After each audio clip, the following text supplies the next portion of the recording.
Crushing Sounds. My name is Reuben again, and today I've got a really special guest. I have T. Coles with me. How you doing? Real good. Yeah. How are you doing? Not too bad, thank you. Pretty good, yeah. So you have a book coming out, don't you? I do, yeah. It's actually got a copy here. Oh, nice. But yeah, it's the yeah, they sent me the author copies over. So yeah, yeah, it's coming out on the 17th and the launch is on the 19th. Yeah, it's so because obviously I had to sign things that I couldn't talk about it, and it was all under wraps for a little bit. It's very strange to be able to yeah, to be able to talk about it to people now. Yeah, it feels really good. Yeah, cool. So what's the book called? What's it about?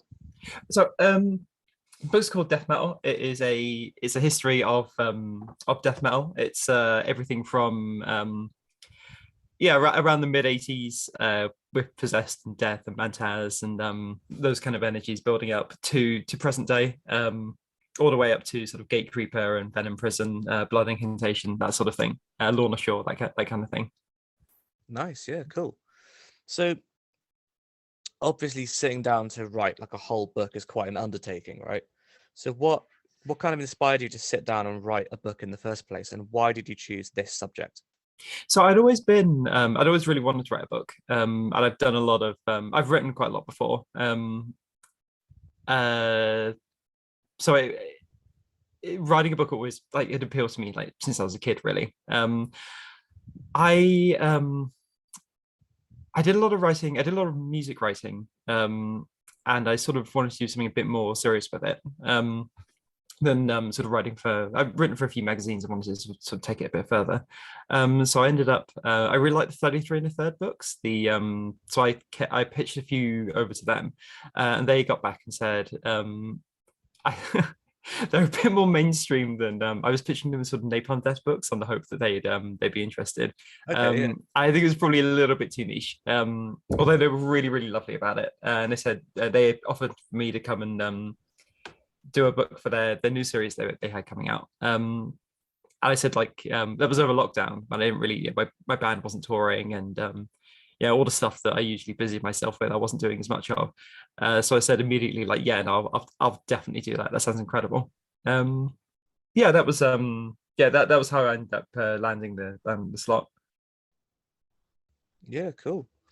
So what do you think were some of the challenges that came up when writing this, like to research or just working out what sort of narrative you're going to follow, that sort of thing?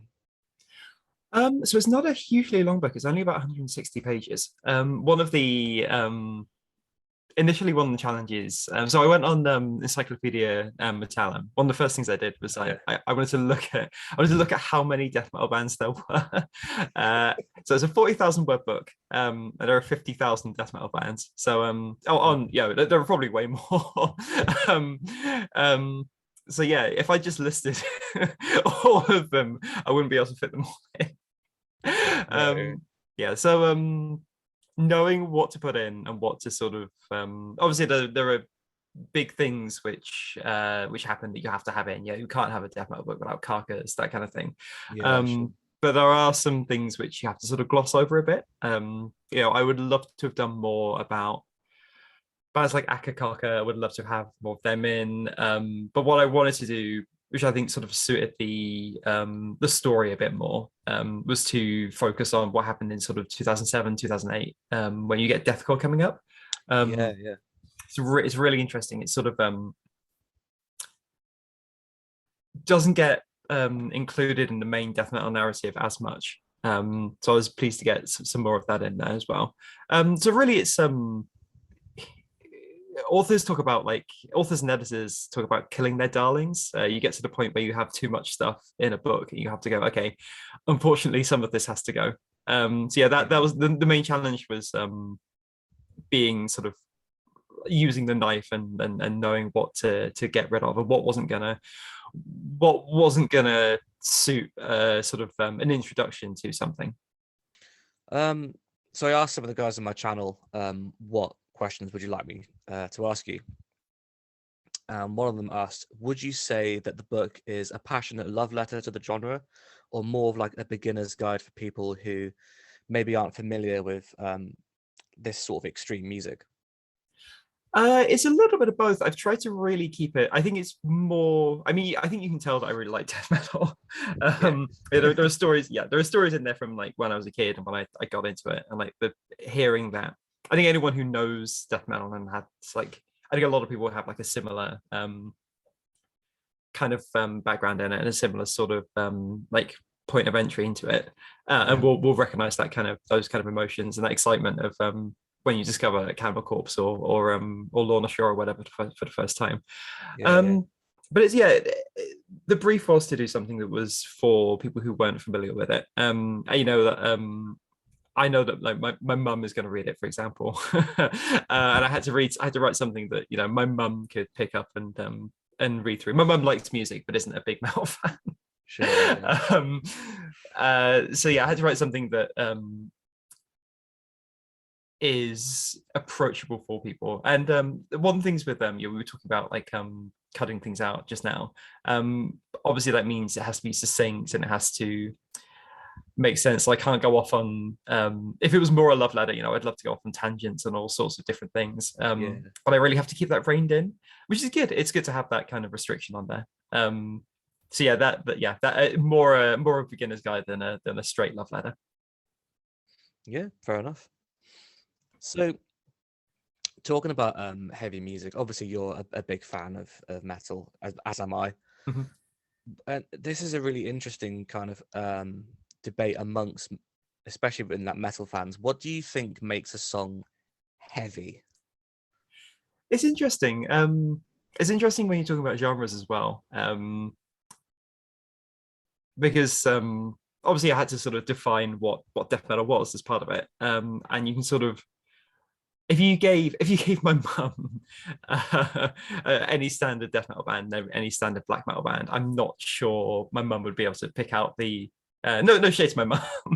Yeah, yeah, um, but yeah, like any sort of the distinctions between the two are not always immediately really obvious. And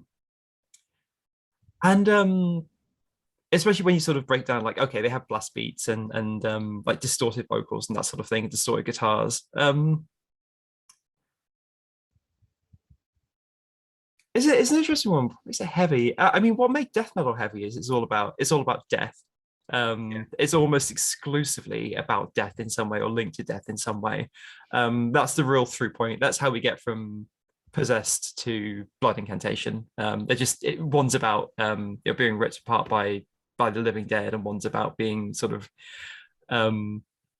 threats coming from beyond the stars and hidden unseen threats. And one's a bit more sort of complicated and gribbly. And it's what sort of links from the really sort of scrappy early Napalm Death stuff all the way to Meshuggah. It's all about death, and that's the thing that that's one of the things that means that we can have death metal bands that are nearly 40 years old. Is that the death fascinates everyone. We have so much art about death. yeah, We're all gonna die, and that to me is what makes death metal heavy. Is its fascination with death, and knowing that it's you're gonna have to engage with, if you're gonna listen to it, you have to engage with death in some way. That makes it a heavy experience. I think that for me is what makes death metal like especially heavy.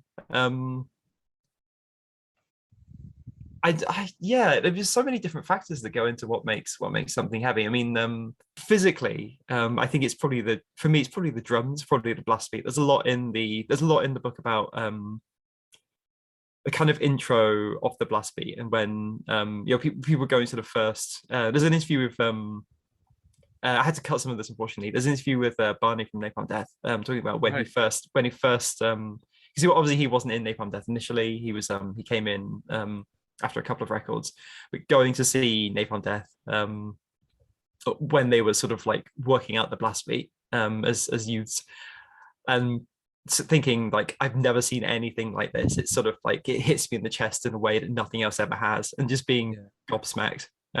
Yeah. Yeah, man. Yeah. So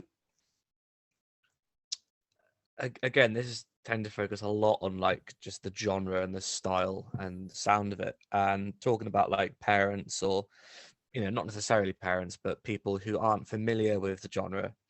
When people say like, "Oh, it's just noise," like, how do you sort of feel about Well, it's interesting because it is very noisy. It does sound really, really horrible. that? Oh yeah, I and you know I my, again, like that's my parents. My parents were very like yeah, my parents didn't care. They grew up with punk and everything. They were used to that kind of energy. yeah, Um, I think for death metal specifically, like it is um it works for what they're singing about. It works for what they're sort of doing. I think the noise is good. I think the noise is deliberate. I'm not going to defend. Um, I think there is a defense you can go down where you say like, oh, it's not noisy because it takes a lot of talent to do. It's they're really talented, or they are actually singing about they've taken time and care over it. It's just you have to sort of get used to it. I think it is very noisy. It's very deliberately noisy. It's deliberately meant to frighten people and scare people. And I don't think there's much point in pretending it's not. And also, some of those defenses break down a little bit when you're talking about death metal really holistically. When you're considering grindcore, the kind of grindcore that's really rough and really scrappy, and some yeah, of the death metal that's really rough and really scrappy in the same breath as Meshuggah, or Blood Incantation, or a Cryptic Shift, or Imperial Triumphant, or any one of the 200 million tech bands. Um, so I think it is deliberately noisy, and I think that works because they are talking about stuff that is really uncomfortable and really ugly. It sounds ugly because they're talking about ugly stuff, and that's why it's endured and that's why it worked. I think one of the really interesting historical things with death metal is it's the kind of entry point for or if not entry point, we sort of take kind of Venom as this sort of entry point for extreme metal. right, You're going from really it's the vocals. It's the going from Iron Maiden, Judas Priest singing about ancient mariners and lasers and breaking law and that kind of thing, yeah, which can be really dense, sometimes ugly things.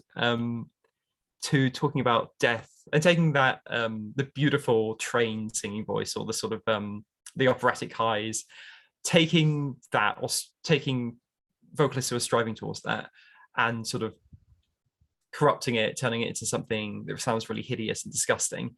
That is more suited to hideous, disgusting subject material. There's an interview with an academic called Paul Hegarty, who wrote a book called Noise Music, and he talks about noise being something that's culturally significant, something that kind of upsets people. So you have sort of no, death metal, the vocals being something that's a reaction against the beautiful singing voice. And there's also an interview with an academic called Nicolette Burback, who talks about an early. This is fun. This is one of the most fun things I had to like research and do for the book. There's an early medieval nun called Hildegard of Bingen, who wrote morality plays. And one of the things she did was to direct the devil as having a really gruff, harsh voice, having a sort of like a proto sort of death growl, or using is one of the earliest examples of the distorted voice being used in music. And one of the things that does is it's in opposition to the beautiful voices that some of the other people are using. It signifies that the voice is something that should be beautiful and to express virtue.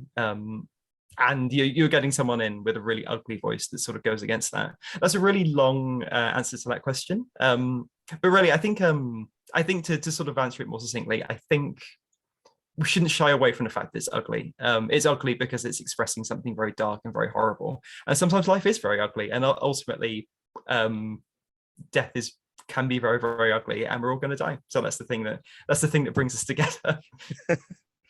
Yeah, cool. That's so interesting. I never knew that. I never really kind of researched how far back it goes. I read Andrew O'Neill's book, History of Heavy Metal, and talking about how it came from like blues artists like Robert Johnson, that sort of thing. Howlin' Wolf especially.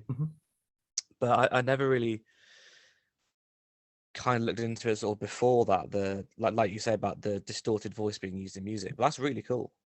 Yeah. Yeah, the Hildegard one's like an interesting historical point. I don't think many people were, obviously there are no like recorded examples of that.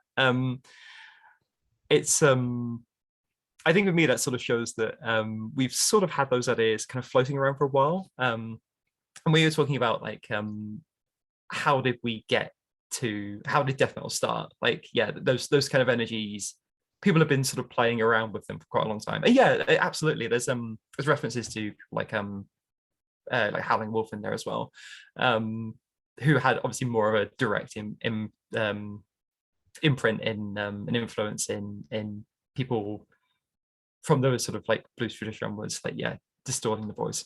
And that book's fantastic. Andrew O'Neill's really great. We saw them. I saw them this year actually, and doing the history of death metal show. It was so good. It's so good. Yeah.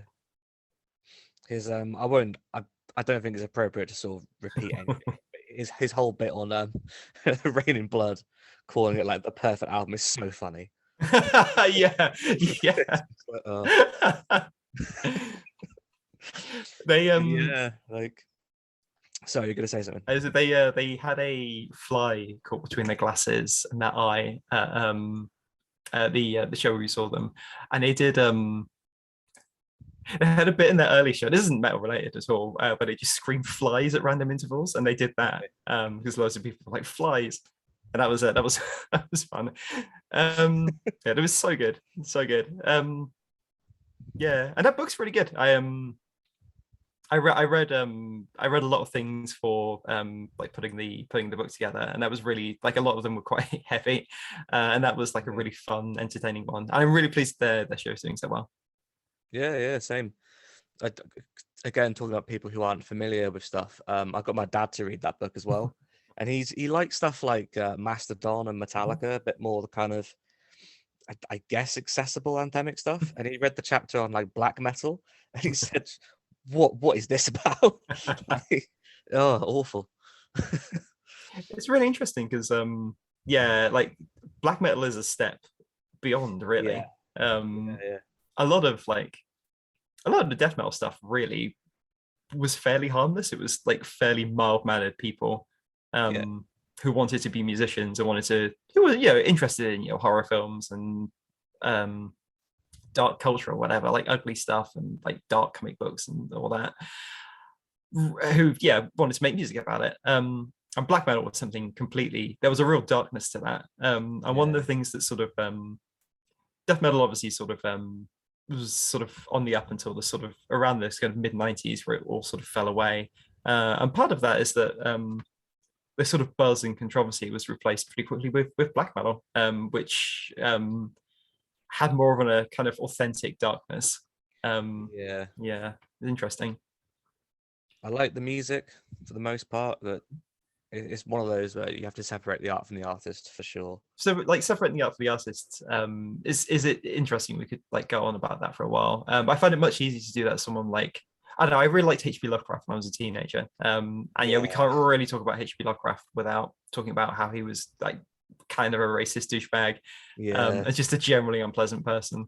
But also like he is dead and not doing any racist stuff currently, and we can't really have any kind of discussion about him without caveating that. Whereas if I give Burzum a whole bunch of money for a vinyl, he's probably going to use that money to do some real bad stuff. Right. Yeah, nasty. So yeah, I do But on the flip side, we have people like Dawn Raid now who are really really good, and Vile Creature, and all those bands who are doing black metal. Vile Creature, all sorts of things, not just black metal. Dawn Raid, a particularly good example, doing all kinds of things which are not Nazi stuff. So that's good. Yeah, that's always good. Yeah. Yeah. I guess on the other side of like people getting irate that people just describe metal or death metal, whatever, as oh, it's just noise. You also get people who really wind me up, like elitists who gatekeep and just say like, oh, you can't like that, ooh, and using the age-old comparison of like, oh, sounds like Justin Bieber. So, well, I'm sure that joke was funny about 10 years ago, but probably not even that then. It was What? weird. Yeah, Justin Bieber's like, I think like mid-20s, like maybe even at like early 30s now. It's like a really weird reference for people Yeah, to still like. I yeah, think, yeah, but yeah, I get you. It's gatekeeping's weird. I think like I don't see it a lot. I think it's probably a privilege thing. I don't see it as a lot because I don't look as metal as I did, but like I think people don't sort of do it to me. Like I'm male adjacent, male presenting for the most part most of the time. So yeah, I think it doesn't like it doesn't affect me personally as much as like I hear it from other people. One of the interesting things I think I had a really interesting discussion with Finn McKenty, who does he did Stuff You Will Hate. He now does punk rock MBA. okay, I think some of this didn't really get into the final products, the final cut of the book. We had a really long discussion about sort of who owns the designs and stuff. People sort of people get very funny about the people wearing the artwork of bands and that sort of thing. If they're seen to be not a fan of them, I mean, I think not strictly death metal, but the Kardashians have worn sort of metal shirts and that kind of thing, and people get very up in arms about yeah, that sort of thing. And now, those designs, I mean, there was a big one over Screaming for Vengeance, the album cover, and that is, I think this year, 40 years old. yeah, And like, that's a long time for anything to be a very influential album and a very influential piece of album artwork. yeah, definitely. That's a very long time for it to be out in the public sphere. Like things are going to be influenced by it. Some designer somewhere in the chain of that has almost certainly like seen that artwork and been like, oh damn, that's cool, just like I did when I was a kid. Yeah, So there's a real sense that like that that artwork and those designs and those sort of vibes don't really belong to people in the same way anymore. They can be sort of they're going to be sort of disseminated into culture. They're going to be used. I think it's pretty cool when Rihanna uses a death metal logo. I think it's pretty cool when Doja Cat has a metal backing band at the VMAs. I don't think it's people infringing upon our culture. I think it's people sort of visiting it and taking influence from it. I think it's cool. I think people are like earnestly having the same reaction to it, sort of looking at it and looking at that darkness, and having the same reaction that I had when I was even when I was 15 and I found Cannibal Corpse and went, oh my god. Or now when I find a particularly good horrible death metal band and think, oh damn, okay, this is what I'm doing this afternoon. Yeah, definitely. I feel like you mentioned the Kardashians when Gary Holt had that whole thing. Yeah. The guitarist from Exodus, he had that T-shirt that says "Kill the Kardashians" on it. I'm kind of like, okay, can't people just like what they like? Yeah. What sort of thing do you hope to achieve with this book for like readers who, well, readers obviously who are into death metal will hopefully see it and go, "Oh, wicked, a book for me," or people who the same people who might call Megadeth, are they death metal or something like that? They'd look at the book and go, oh, I don't know a lot about that, so I'll give it a read. What do you kind of hope to achieve with both sides of that spectrum?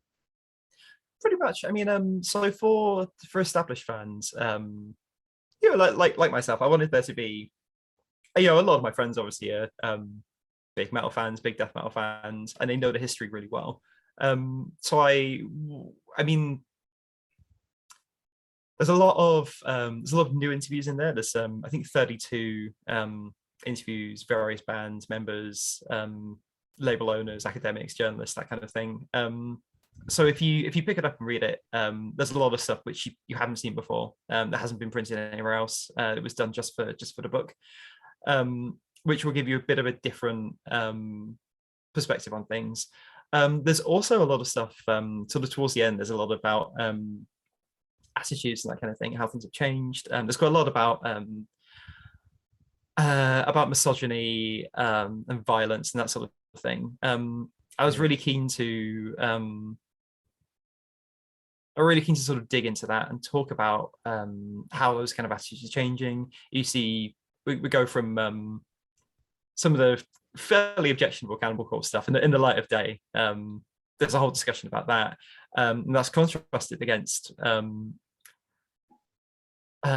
Prison, and who have songs like Perpetrator Emasculation, which is about like castrating a rapist, which is sort of taking that and sort of flipping it on its head. And there's a bit of a discussion about that. So there's, and obviously there have been lots of books about death metal, and I've done my best to read as many of them as possible. I've tried to sort of pitch it so it is, you can tell the same story from a different perspective, or sort of go into different things. So there's definitely new stuff there. If you're a death metal fan, there's new stuff there. If you know the history already, there's new stuff there. And also, we can go.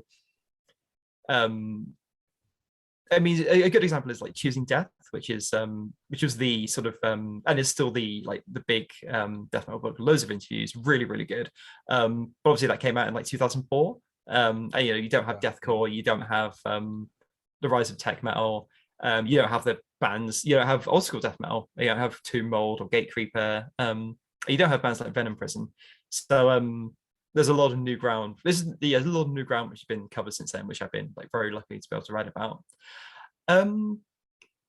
If you are interested in metal, I think this would be a really good starting point for you to, or you're interested in sort of music history generally. It's a really good starting point to sort of get into why death metal happened, why death metal got as big as it did, what happened afterwards, what it went on to inspire, and kind of maybe joins the dots a little bit from like,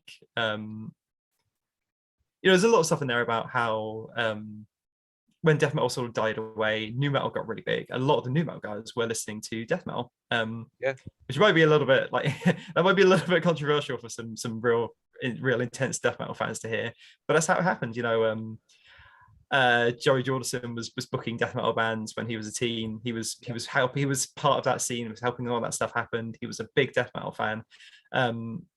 Slipknot don't sound a lot like Cannibal Corpse, but there's definitely they definitely bear a trace of it. And death metal was definitely a big part of new metal happening. The people from it's not especially controversial. Like people from Carcass talk about that happening. And they talk about like how quickly things changed. There's an interview with the guitarist in there as well.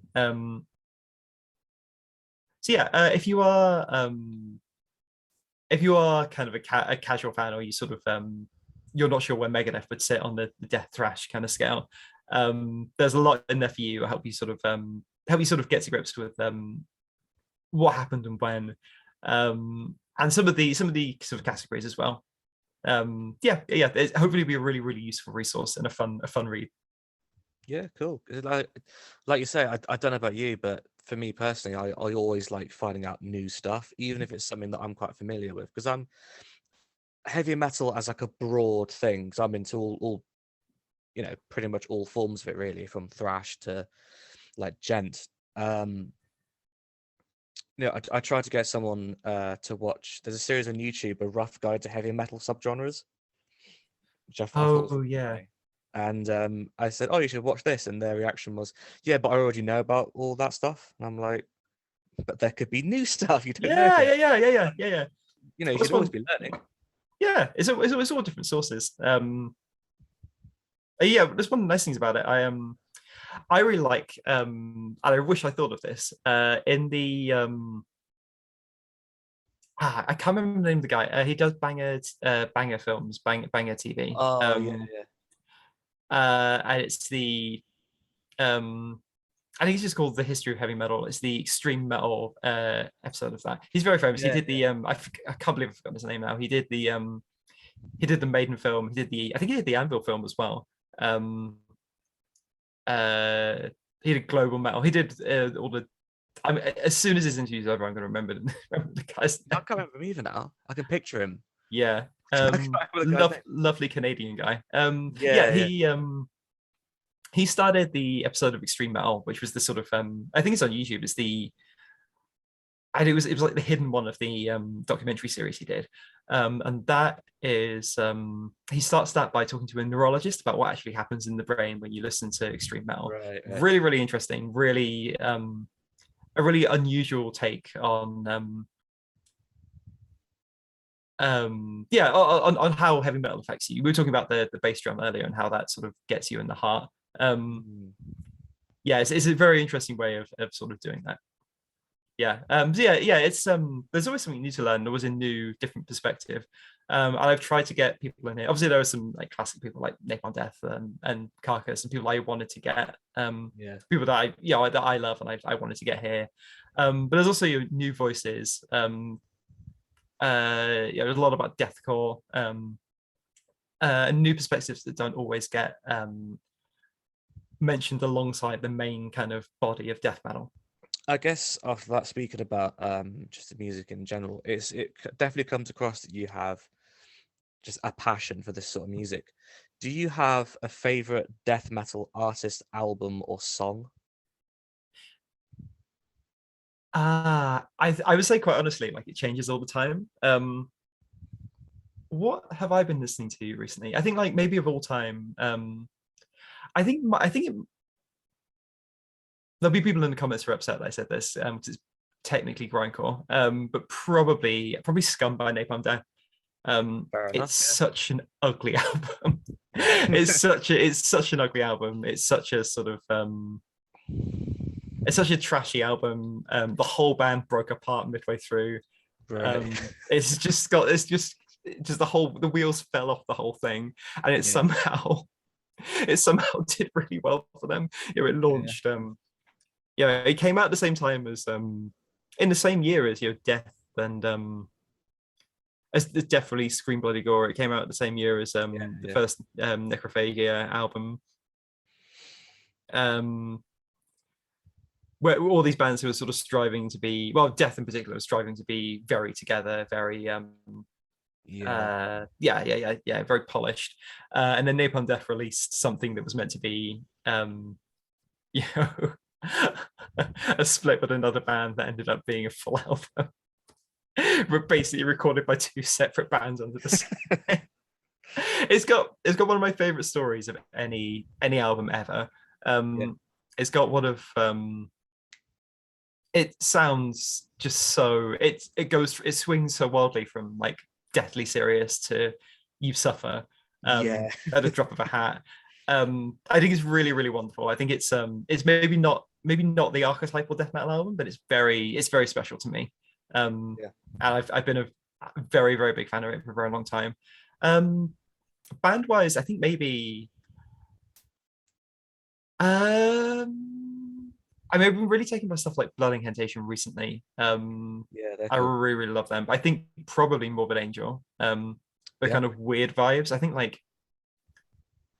for the sort of the weirdness they bring along to everything, there's a real magic to them. And it means like anything they put out, no matter how small, no matter how controversial in some cases, I'm going to listen to and really sort of go to town on. They're a really special band for me. And song, I maybe Heartwork. Like Heartwork gets played. I've put three sort of older bands on there, but like Heartwork's like a comfort song I come back to quite a lot. It's just so good. The melodies are so good. It's so much fun to listen to. It's again a very ugly song, contrasting with some like really pretty moments. Also, the music video is fantastic. So yeah, Heartwork's a real special one for me. Yeah, cool. And again, similar sort of vein. What artists are there that have emerged recently or kind of on that verge that you're really excited about for the future? Sure. I mean, we've covered a lot of them. I'm really keen to get the new modern voices in there. So I haven't seen Venom Prison, annoyingly. They were at Bloodstock, but they clashed with our set, which really sucks. But you know, Right. that happens. So I went to Damnation the other day, so Full of Oh yeah, Hell. yeah. Yeah, that was amazing. I didn't see many new bands. I saw, yeah, Full of Hell, were really, really good fun. They've been around for a little bit now. I'm not sure exactly how long. But yeah, they're like still sort of on the up. Be interesting to see how far they go. I always think there's a bit of a wall of how far like grindcore can go, Yeah, especially very noisy, like collabs with Merzbow, kind of like real like the far edge of like noise in grindcore. Um, Venom Prison, I saw Cryptic Shift, the one I haven't spoken about very much. I saw them at Arctangent earlier this year, and they were fantastic. And their drummer Ryan's in the book. He had a really, really, really passionate interview about what it feels like to play death metal drums. So that was, yeah. They're really good, and I'm excited to see what they do next. I'm going to shout out Umberia, who are from yeah, yeah, local to me. Um, they are fantastic. They sound a lot like I mean, they sound a lot like the sort of later iterations of Death. Really, they're sort of very, very, very slick, very polished. yeah. I thought very much the same sort of Mm, thing. Yeah, yeah, yeah. I really yeah, like them. yeah, fantastic. Yeah, they play Bloodstock, and they're be interested to see where they go next. I'm not sure what they've got plans for. But yeah, shout out to them. Um, I know that as soon as I leave here, I'll think of like five or six other ones. I think I've Yeah, covered the main ones that are in the book. yeah, Sort of one of the things about it is that death metal is kind of everywhere. Like we talked about it like being an influence for new metal. It's also an influence for like, I mean, all sort of hardcore. I see a lot of like metalcore, hardcore bands at the moment who aren't what I would call deathcore, but definitely have a sort of death metal like element to them. So we saw Harriet at Arctangent, and they definitely have a there's definitely a bit of death metal there. There's yeah, enough sort of like of a sprinkling. I love seeing that sort of thing pop up, and they were fantastic. yeah. Um, and I also like seeing it. This is really sort of like getting off. This is really stretching the premise of the question, but um, it comes up in places like I don't know, like there's a novelty rap song like "Where's My Jewel," Okay. which is about someone losing a jewel. Oh right, Yeah, yeah, yeah, yeah. And there's like that sort of develops into screaming really quickly. okay. And that's really fun. It's fun to see it sort of pop up in there. They actually gave an interview where they talked about sort of death metal screaming. I like trying to do that in the studio. So I think it's fun and interesting. They're not a death metal band, but it's fun and interesting to see it pop up there. But yeah, there's a lot of new bands in the book. I try to get as many new people as possible. I'm listening to a lot of Tomb Mold at the moment. I really enjoy them. Hmm, cool. You're already writing for like magazines and stuff. Do you think you're going to be writing any more books in the future? It's really like early to say. It's like when bands just release an album or an author just releases a book and they're like, right, when's the next one? Like all of George R. R. Martin's fans will I not think leave them yeah, I feel for George R. R. Martin because he's obviously like that book has to be perfect now. So poor guy, honestly. Yeah. Um yeah, I would really like to. I mean, it really depends. I don't have a publishing deal or anything. I've actually I pitched a couple of books which I can't talk about just yet. Okay. So I'm at the pitching stage for pitching to like various publishers to see if they'd be interested in working with me. Um, I have a few other things which are in kind of in bits at the moment, which I'd like to sit down and write. I have pitched another music book, which I'm waiting to hear back to see if they accept it. It's a bit of a long shot, but we'll see. But yeah, I'd really love to. I think for me, like I'd like to. I've been writing about metal, heavy metal, death metal, heavy metal culture, that sort of thing for quite a long time now. I'd like to do something a bit. I'd like to do something that was extreme and kind of noisy, but in a different sort of direction. So I think that'd be quite interesting. I think there's a lot of the same energies in death metal pop up in sort of electronic music occasionally, and that sort of thing in a sort of under a different guise, but like made by people who'd be sort of like who would get on if they sort of talk to each other. I think if that makes sense. I think there's a lot of like overlap there in the kind of attitudes and what they're trying to do. So that's really interesting to me. So I think I'd like to do something a bit different. But I'm sure I'll do lots of writing about about heavy metal and death metal as well. So yeah, works in progress, and hopefully I'll be able to talk about them at some point. Yeah, cool. Well, I look forward to it. So on the channel, we have a recurring sort of like stupid question Okay. we ask all the guests, and for a long time it's been Metallica or Slayer. Okay. I personally would say Slayer, but that's a completely kind of subjective thing. The new one, Mm-hmm. because they seem to kind of be not controversial, but a very divisive band amongst, you know, hardcore metal dudes. Yeah. Yeah. What do you think of Ghost? Oh, I love Ghost. Same. Yeah, no, yeah. I've seen Ghost a couple of times. Not recently, annoyingly. I've saw them. God, I think like right at the end of yeah, right at the end of doing the first album, Right. or like getting into the second album. Maybe like the second album just come out.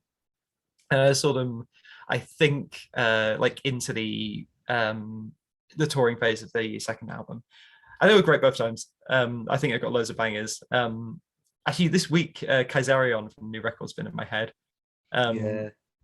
Yeah, I think it took me a while. Like, I had a good time with them. They were like a fun band, but didn't really do much for me until I think Square Hammer came out. I was like, oh Yeah. wow, this is great. Yeah. Yeah, I love theatricality. I love like dressing up and all that sort of thing. I love the aesthetic. Yeah, I love Ghost. They're great. If anyone gives you a hard time about liking Ghost, you can tell them that they're death metal book person, so they were good. Yeah. Well, there you go. So I think that pretty much covers it, really. I mean, obviously, we could go on for a lot longer talking about this sort of thing, but I feel like I want people to go and read the book, and hopefully, what this interview does is it kind of provides a taster, um, just for what you're about, what the book's about, that sort of thing. So, book comes out November 17th, right? Yep. And yeah, we've got the launch coming up with Wallowing, who Yes. I should have said are another band I'm really excited for. They're upcoming. Yeah. So yeah, that's happening in the Waterstones in Bristol on the 19th, and it's going to be very silly and Yeah, I really can't good wait. fun. Yeah, I can't wait. I'm getting all the stuff prepared for it this week. I'm very excited. I haven't run an event in ages because of the pandemic. So I'm very excited to get this going. Yeah, very excited. Yeah, cool. So, I think that just about covers it. Uh, if you're interested, please go and read the book. And yeah, look, very much looking forward to reading it myself when it comes out. So thanks again, T, for your time. Thank you so much. I had a really good time. Yeah, me too. It's been really cool. Yeah, and we'll speak soon. Yeah, definitely. Take it easy.